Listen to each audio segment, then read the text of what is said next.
Salut à tous.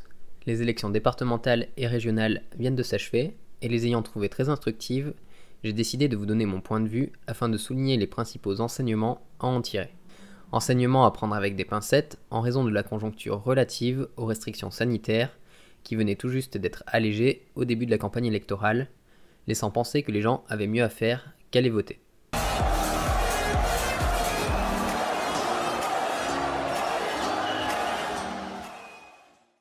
Le premier point qui m'a marqué lors de ces élections concerne la période précédant le vote, qui fut selon moi illisible. Je ne regarde plus la télévision depuis longtemps et je ne vais pas faire le marché le week-end, donc j'ai probablement une vision biaisée de la campagne qui a été menée.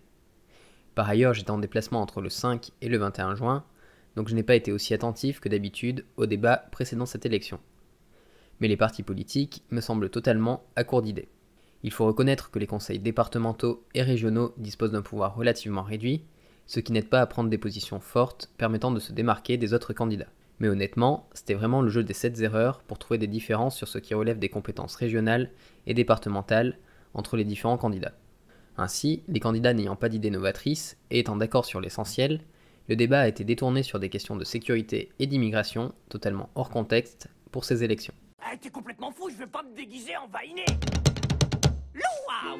Ne vous tendez pas si c'est du lard du cochon. Si vous avez pas compté tout comme mon compagnon. À la file indienne, chère petite hyène, venez faire vivre à la moyenne. Oh, y'a de la hyène. Yop, yop, Y'a du plaisir. yop, yop, yop, Régalez-vous. yop, yop. Dans le cochon, on mange tout. Wow! De plus, les stratégies politicardes ont, comme à chaque élection, rendu les choses encore plus compliquées à suivre pour les électeurs. D'un côté, on avait les candidats de La République En Marche qui tentaient de se cacher en évitant d'afficher leur étiquette politique, comme ce fut déjà le cas lors des municipales de 2020, mais les autres candidats se sont mis à faire pareil, en particulier les candidats républicains et socialistes. Cela montre que les politiciens installés depuis plusieurs années dans le paysage politique sont pris entre le besoin de définir leur couleur politique en appartenant à un parti clairement identifié et la honte d'être étiquetés socialistes, LREM ou républicains, suite au bilan désastreux de leur dernière mandature. À cela s'ajoute l'ambition présidentielle des candidats de droite qui a également accentué cette personnalisation de l'élection, avec Xavier Bertrand, Valérie Pécresse ou encore Laurent Wauquiez se rêvant candidats en 2022 et utilisant cette élection pour s'assurer une légitimité au sein de leur mouvement politique. Outre l'absence d'idées de leur part, cela explique aussi probablement en partie pourquoi la question de l'insécurité a été incrustée dans le débat en vue des élections présidentielles et législatives à venir, et ainsi commencer à se faire une place entre le parti au pouvoir et le Rassemblement national. Qui a peur, qui a peur, qui a peur du loup? C'est pas moi, c'est peut-être vous. Stratégie qui ne sera pas forcément payante quand on voit la similarité croissante entre les propos de Gérald Darmanin, de Marine Le Pen ou des Républicains sur les questions migratoires et sécuritaires. Enfin, la campagne fut compliquée à suivre car les alliances politiques dépendaient des régions, le MoDem s'alliant par exemple avec les Républicains ou avec LREM selon les endroits, et au sein d'une même région, les alliances pouvant être différentes à l'échelle départementale. Il ne faut pas s'étonner que les gens ne fassent plus l'effort de s'intéresser à la politique quand cela devient si confus. Mais alors pourquoi les alliances ne sont-elles pas les mêmes partout et à toutes les échelles? J'y vois deux raisons principales. Tout d'abord, en m'appuyant sur mon expérience au sein d'un parti politique, je peux vous affirmer que peu de partis sont aujourd'hui capables de réunir suffisamment de candidats pour faire des listes autonomes à ces élections. La parité compliquant encore la donne, puisque l'on demande à des partis composés à 90% d'hommes de constituer des listes paritaires. Déjà qu'il est difficile de motiver un adhérent à militer et un militant à se présenter sur une liste, lorsqu'en plus il faut trouver des femmes militantes prêtes à se présenter à une élection, la tâche devient plus qu'ardue. Les alliances sont donc nécessaires, ne serait-ce que pour réunir suffisamment de candidats sur une liste. Et les forces militantes variant d'une région à une autre, les partis composent en fonction des volontaires dont ils disposent. À cette raison pragmatique vient s'ajouter des raisons plus stratégiques ou relationnelles. Les amitiés ou les inimitiés au sein d'une zone peuvent faciliter ou compliquer les alliances, et les ambitions de certains, voulant à tout prix être en haut des listes, peuvent aussi rendre impossibles certaines alliances. Ces alliances disparates ne sont au final que le résultat d'une combinaison entre des partis à bout de souffle peinant à réunir des militants, et des politiciens carriéristes prêts à tout pour s'assurer un poste pour quelques années supplémentaires. La liste de Laurent Wauquiez est par exemple très parlante à ce niveau-là. Il m'a facilité le travail car il y est indiqué le poste actuel des personnes présentes sur la liste. Sur les 230 candidats, 109 sont actuellement maires et 58 sont élus en mairie. Cela signifie que 7 candidats sur 10 étaient candidats il y a un an au municipal, ont été élus et se présentent déjà à une nouvelle élection pour briguer un nouveau mandat. À cela s'ajoutent 7 députés et 7 sénateurs qui assurent leurs arrières au cas où les prochaines élections législatives et sénatoriales ne se passeraient pas comme prévu. Il ne faut pas s'étonner, une fois de plus, si les gens ne font plus l'effort d'aller voter pour des candidats qui, à peine élus, se présentent à la première élection venue. Quelle est la valeur de leur engagement politique s'ils sont incapables d'aller au bout de leur mandat ? Je n'y vois qu'un carriérisme et une volonté de s'enrichir sur le dos des contribuables, sans réelle conviction pour améliorer la situation du Conseil dans lequel ils siègent. On en vient au deuxième point intéressant à évoquer, c'est-à-dire les résultats de l'élection en eux-mêmes. La première chose à souligner concerne l'abstention record. En soi, cela n'est que la continuité des élections précédentes, l'abstention ne cessant de croître élection après élection, mais elle est plus significative que ce qu'il y paraît. Ce chiffre faramineux de 67% d'abstention ne peut plus être observé comme un simple désintérêt de la politique par certains Français. En réalité, cette abstention se politise avec le temps.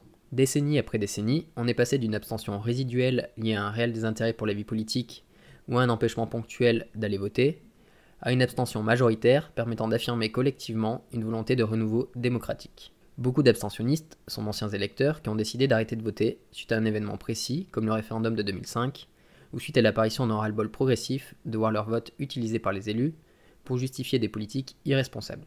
Il sera toujours difficile de déterminer quelle part des 67% d'abstentionnistes correspondent à cette description, mais selon moi, il s'agit désormais de la majorité d'entre eux. J'irai même plus loin en estimant que les abstentionnistes sont désormais probablement plus politisés que les électeurs eux-mêmes qui souvent votent sans réelle conviction. Enfin, si l'on ajoute à ces 30 millions d'abstentionnistes les 6 à 7 millions ne prenant pas la peine de s'inscrire sur les listes électorales, encore une fois pour des raisons variées, et les 500 000 à 1 million d'électeurs ayant voté blanc ou nul, on s'aperçoit que les résultats que je vais évoquer dès maintenant ne sont le reflet de l'opinion que de 25 à 30% de la population. Cette mise en perspective effectuée, que pouvons-nous conclure sur les résultats des élections départementales et régionales ? Je ne vais pas rentrer dans les détails, bien évidemment, préférant me concentrer sur les grandes lignes, sachant que cette forte abstention biaise fortement la plupart des conclusions qui pourront être faites. De plus, je vais me focaliser sur les élections régionales, même si certaines différences majeures existent avec les élections départementales. Il apparaît tout d'abord que le duel entre Emmanuel Macron et Marine Le Pen, qui nous est vendu par la sphère médiatique pour 2022, est loin de se refléter dans ces élections. Les partis centristes et d'extrême droite peinent à réunir à eux deux 30% des voix au premier tour. Comment l'expliquer ? Tout simplement en prenant conscience que les journalistes sont enfermés dans une bulle, les empêchant de rendre compte fidèlement de ce qui se passe dans le pays. Ainsi, il n'y a bien que ceux qui regardent la télévision, lisent la presse papier et écoutent la radio, qui pensent appartenir à une majorité en votant LREM ou le Rassemblement national. La réalité, c'est qu'une majorité de Français ne se reconnaît plus dans l'offre politique actuelle, comme je l'évoquais précédemment. La République En Marche a perdu toute crédibilité au cours des 4 années écoulées, et nombreux sont ceux ayant pris conscience de l'erreur qu'ils avaient faite en votant En Marche en 2017. Ce qui souligne à mes yeux à quel point les électeurs sont dépolitisés. Ils ont voté sur la base d'un sentiment, d'un ressenti général, mais sans prendre conscience de la teneur du programme politique d'Emmanuel Macron. La désillusion est d'autant plus grande aujourd'hui. Côté Rassemblement national, la girouette Le Pen ne convainc plus, et il n'y aura bientôt plus que les plus fanatiques de ses électeurs qui continueront à se faire berner. Une fois cette question traitée, que pouvons-nous tirer des résultats des autres formations politiques ? Comme je le disais, le programme de tous les candidats était globalement similaire. Je ne pense pas que ces résultats reflètent un quelconque engouement pour une liste plus qu'une autre. Allons donc droit au but. On a demandé aux gens d'aller voter, ils y sont allés. Tels des supporters de foot, les soutiens de la droite ont voté pour la droite, et les soutiens de la gauche pour la gauche, afin de porter fièrement leurs couleurs. Principalement des personnes âgées qui votent par habitude. Au milieu de tout ça, on trouve quelques supporters des Verts qui ont voté pour les écologistes afin de faire leur BA de l'année et pouvoir se dire qu'ils participent un peu plus que les autres à la lutte contre le réchauffement climatique, contre la disparition des matières premières et contre l'extinction des espèces dans le monde, tout en s'empressant de réserver un billet d'avion pour les vacances en rentrant chez eux. Quels enseignements tirer de ces résultats pour 2022 ? Après la droite, la gauche, le ni gauche ni droite, je pense que l'espoir va résider dans les partis écologistes et que de nombreux électeurs vont penser changer le monde en allant voter pour EELV en 2022. La tendance est en ce sens, et si Yannick Jadot ou un autre candidat écolo se présente en même temps que Jean-Luc Mélenchon, je pense que la gauche en pâtira lourdement. En effet, selon moi, l'électorat de Jean-Luc Mélenchon et des écologistes se recoupe étroitement, composé à la fois de jeunes diplômés et de cadres conscientisés par les questions écologiques et de justice sociale. Une gauche bobo qui souhaite une réelle amélioration de la société et qui croit encore au système démocratique pour entraîner ces changements. Toute la question réside désormais dans la capacité de la gauche à s'unir, comme pour ces élections, afin de réunir un maximum de voix. En récoltant 35% des voix lors des élections régionales, la gauche a su montrer qu'elle existait encore. Certains évoquent Anne Hidalgo pour prendre la tête d'une telle coalition. Ce n'est pas impossible. Mais elle ne pourra être présidentiable que si elle arrive à réunir une coalition de gauche avec la France Insoumise et EELV.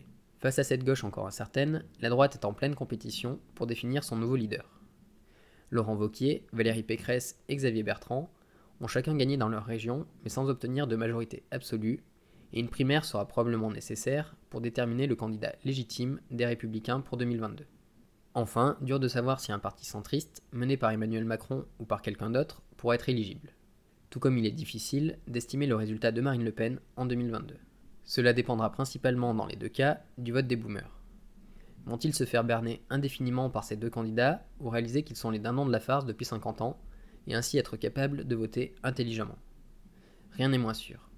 Nourris par les chaînes d'information depuis leur jeunesse et concentrés sur le confort de leur fin de vie, ils manquent probablement de recul sur les conséquences à long terme de leur vote. Tout repose désormais sur la majorité abstentionniste et sur la capacité qu'aura un candidat à les convaincre de retourner voter pour un projet renouvelant profondément les institutions en place. Je vous remercie d'avoir regardé cette vidéo jusqu'au bout, continuez à vous intéresser à la politique et à bientôt.